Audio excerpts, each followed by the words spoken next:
കേരളത്തിലെ ഉന്നത വിദ്യാഭ്യാസ മേഖലയ്ക്ക് പ്രഥമ പരിഗണന കൊടുത്തുകൊണ്ടുള്ള ഒരു സമീപനമാണ് സർക്കാരിനുള്ളത്. ഈ സർക്കാരിൻ്റെ ഏറ്റവും പ്രാമുഖ്യം നൽകുന്ന മേഖലയാണ് ഉന്നത വിദ്യാഭ്യാസ മേഖല. കഴിഞ്ഞ 4 വർഷക്കാലത്തിനിടയിൽ 6000 കോടി രൂപയാണ് ഉന്നത വിദ്യാഭ്യാസ മേഖലയുമായി ബന്ധപ്പെട്ട് സർക്കാർ വിന്യസിച്ചിട്ടുള്ളത്. ഇത് ഇക്കണോമിക് റിവ്യൂവിൽ തന്നെ പരാമർശിച്ചിട്ടുള്ള ഒരു കാര്യമാണ്.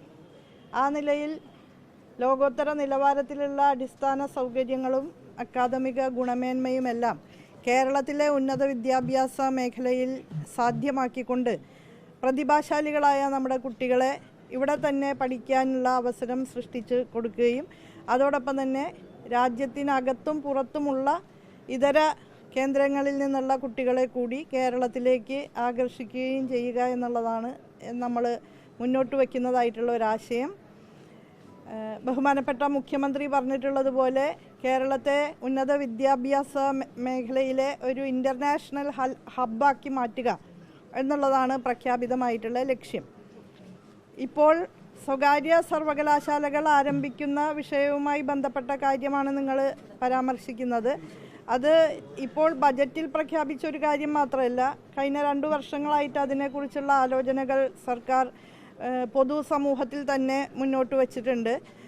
ഉന്നത വിദ്യാഭ്യാസ മേഖലയുടെ സമഗ്ര പരിഷ്കരണവുമായി ബന്ധപ്പെട്ട് സർക്കാർ നിയോഗിച്ച 3 കമ്മീഷനുകൾ, അതിൽ പൊതുവിലുള്ള പരിഷ്കാരങ്ങളുമായി ബന്ധപ്പെട്ട് നിർദ്ദേശങ്ങൾ മുന്നോട്ട് വയ്ക്കാനായി നിയോഗിക്കപ്പെട്ട ശ്യാം മേനോൻ കമ്മീഷൻ്റെ സുപ്രധാനമായിട്ടുള്ള നിരീക്ഷണങ്ങളിലൊന്ന് ഇന്ന് കേരളത്തിലെ ഉന്നത വിദ്യാഭ്യാസ മേഖലയിൽ 80% ഇപ്പോഴും സ്വകാര്യ സ്ഥാപനങ്ങളാണ്.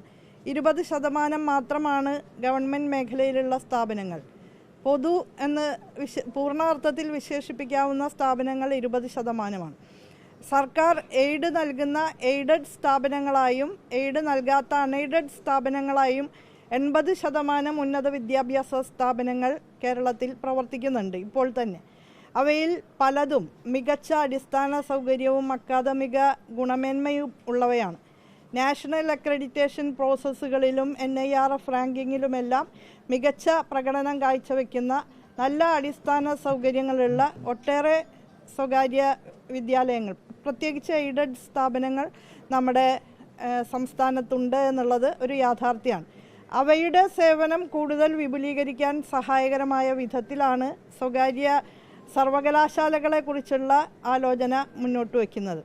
തീർച്ചയായും നല്ല ശക്തമായ ഗവൺമെൻറ്റൽ കൺട്രോളോട് കൂടിയിട്ടാണ് സ്വകാര്യ സർവകലാശാലകൾ കേരളത്തിൽ സാധ്യമാകുക.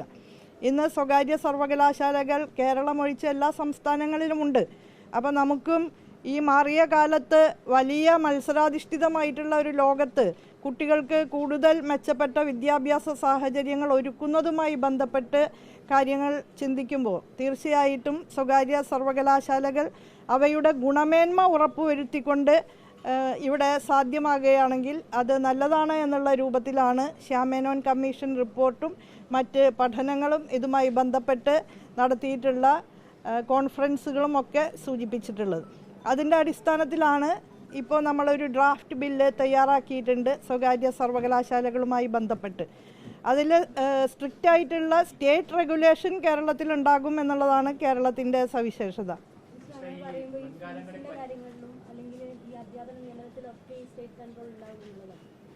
അതെ, അതായത് ഇപ്പോൾ തന്നെ എയ്ഡഡ് മേഖലയെ സംബന്ധിച്ചിടത്തോളം നമുക്ക് ചില നിലപാടുകളുണ്ടല്ലോ.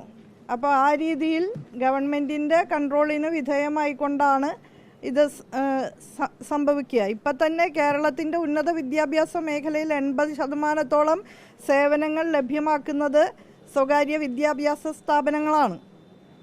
സെൻറ്റേഴ്സ് ഓഫ് എക്സലൻസായി ഇതിനകം വളർന്നു കഴിഞ്ഞ സ്വകാര്യ വിദ്യാഭ്യാസ സ്ഥാപനങ്ങൾ സ്വകാര്യ സർവകലാശാലയായി ഉയരണം എന്ന് ആഗ്രഹം പ്രകടിപ്പിക്കുമ്പോൾ അവയ്ക്ക് അടിസ്ഥാന സൗകര്യവും ഭൂമി തുടങ്ങിയ കാര്യങ്ങളൊക്കെ ഉണ്ട് എന്ന് ഉറപ്പുവരുത്തിയിട്ട് ശക്തമായ ഗവൺമെൻറ്റൽ കൺട്രോളോട് കൂടിയിട്ടാണ് അവയ്ക്ക് സർവകലാശാലയായി മാറാനുള്ള അംഗീകാരം നൽകുക.